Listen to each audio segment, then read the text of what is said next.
नमस्कार। आज की इस चर्चा में हम केमिस्ट्री के एक तरह के स्पीड कंट्रोलर को समझने वाले हैं। इसका नाम है आरेनियस समीकरण।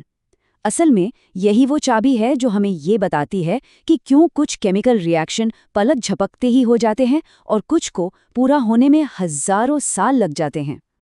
चलिए एक बहुत ही आम सवाल से शुरू करते हैं, है ना? कि गर्मी किसी भी चीज की रफ्तार क्यों बढ़ा देती है? आपने देखा होगा, दूध किचन काउंटर पर बाहर रखा हो तो जल्दी फट जाता है, या फिर खाना गर्म ओवन में कितनी तेजी से पकता है। ये सब हम रोज देखते हैं, पर इसका असली जवाब वो हमें मिलता है मॉलिक्यूल्स की दुनिया में। जी हाँ, हमारे इस सवाल का जवाब छिपा है मॉलिक्यूल्स की आपसी टक्कर और उनकी ऊर्जा के लेन देन में। तो चलिए इसी को थोड़ा गहराई से समझते हैं। देखिए, किसी भी केमिकल रिएक्शन के लिए जो सबसे पहली और जरूरी शर्त है वो ये है कि रिएक्टेंट मॉलिक्यूल्स आपस में टकराएं। बिना टक्कर के कोई रिएक्शन हो ही नहीं सकता। इसको ऐसे समझिए जैसे कोई मॉलिक्यूलर डांस फ्लोर हो, जहां मॉलिक्यूल्स को एक नया प्रोडक्ट बनाने के लिए एक दूसरे से सही तरीके से टकराना ही पड़ता है। तो एक कामयाब रिएक्शन के लिए दो नियम हैं। नियम नंबर 1, मॉलिक्यूल्स में टकराने के लिए भरपूर एनर्जी होनी चाहिए। और दूसरा नियम, उनका टकराने का एंगल यानी कि ओरिएंटेशन भी एकदम सही होना चाहिए। अगर एक भी शर्त पूरी नहीं हुई तो समझिए रिएक्शन नहीं होगा। यहाँ पर एक असरदार और एक बेअसर टक्कर के बीच का फर्क साफ दिखता है। जब सही एनर्जी और सही एंगल से टक्कर होती है तो एक नया प्रोडक्ट बनता है, वरना क्या होता है, मॉलिक्यूल्स बस एक दूसरे से टकराकर बिना किसी बदलाव के अलग हो जाते हैं। बस इतना ही। और यहीं पर हमारी कहानी का पहला किरदार आता है, फ्रीक्वेंसी फैक्टर, जिसे हम अंग्रेजी के अक्षर ए से दिखाते हैं। ये हमें बस इतना बताता है कि मॉलिक्यूल्स कितनी बार सही एंगल में टकराने की कोशिश करते हैं। अब जाहिर है, फ्रीक्वेंसी फैक्टर जितना ज्यादा होगा, रिएक्शन के तेज होने की संभावना भी उतनी ही बढ़ जाएगी। अच्छा, अब बात करते हैं एनर्जी की। हर केमिकल रिएक्शन के रास्ते में ना एक एनर्जी की दीवार होती है जिसे उसे पार करना पड़ता है। तो चलिए कल्पना करते हैं कि मॉलिक्यूल्स को एक एनर्जी का पहाड़ चढ़ना है। तो ये जो एनर्जी के पहाड़ की ऊंचाई है ना, इसी को हम कहते हैं एक्टिवेशन एनर्जी या ईए। ये वो कम से कम एनर्जी है जो मॉलिक्यूल्स को चाहिए ही चाहिए ताकि वो प्रोडक्ट बना सकें। इसे आप ऐसे भी समझ सकते हैं जैसे रिएक्शन की दुनिया में घुसने के लिए ये एक एंट्रेंस फीस हो।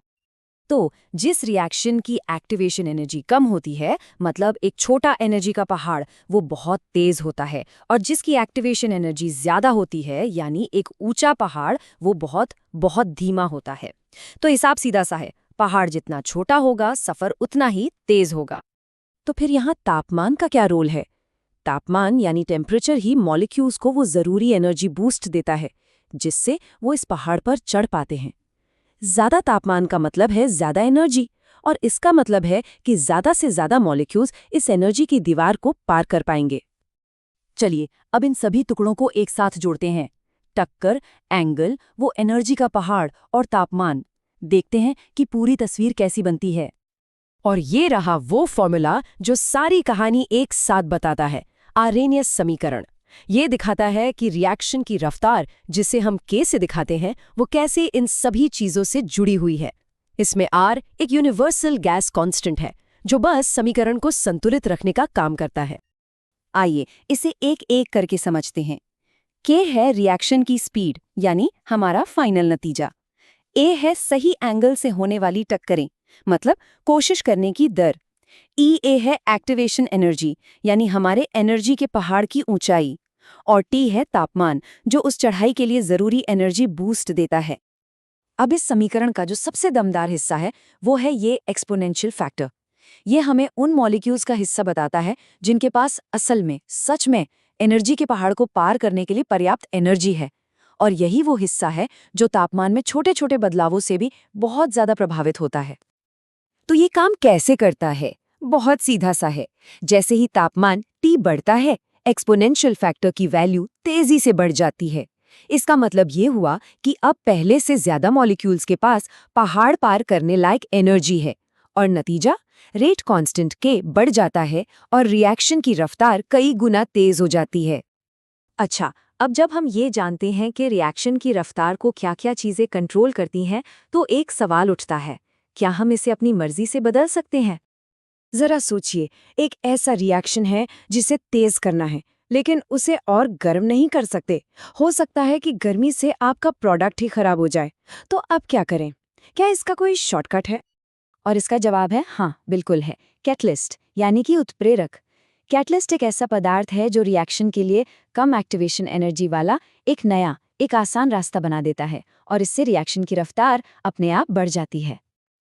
अगर हम अपनी एनर्जी के पहाड़ वाली मिसाल को याद करें तो कैटलिस्ट उस पहाड़ के बीच से एक सुरंग बना देता है। ध्यान दीजिए, ये पहाड़ की ऊंचाई कम नहीं करता, बल्कि पहाड़ पर चढ़ने की मेहनत से बचने के लिए एक शॉर्टकट दे देता है। तो ये सब जानना आखिर जरूरी क्यों है? देखिए, वैज्ञानिक इसी समीकरण का इस्तेमाल करके किसी भी रिएक्शन की एनर्जी की दीवार को नापते हैं। इसी जानकारी से बड़ी बड़ी इंडस्ट्रीज में प्रोसेस को कंट्रोल किया जाता है और यही ज्ञान नए और बेहतर कैटलिस्ट बनाने में मदद करता है, जो हमारी जिंदगी को आसान बनाते हैं। एक आसान सा नियम याद रख सकते हैं, तापमान में हर 10 डिग्री सेल्सियस की बढ़ोतरी से रिएक्शन की रफ्तार लगभग दुगनी या तिगनी हो जाती है।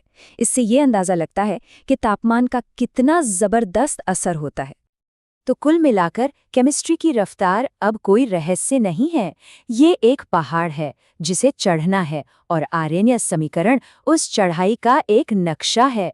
ये हमें बताता है कि पहाड़ कितना ऊंचा है और हम तापमान या फिर कैटलिस्ट का इस्तेमाल करके उस सफर को कैसे तेज बना सकते हैं। और ये हमें एक दिलचस्प सवाल के साथ छोड़ जाता है।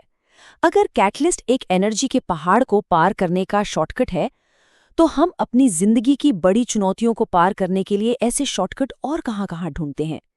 चाहे विज्ञान हो या जीवन, इनोवेशन अक्सर मुश्किलों से पार पाने का एक आसान रास्ता खोजने का ही तो दूसरा नाम है।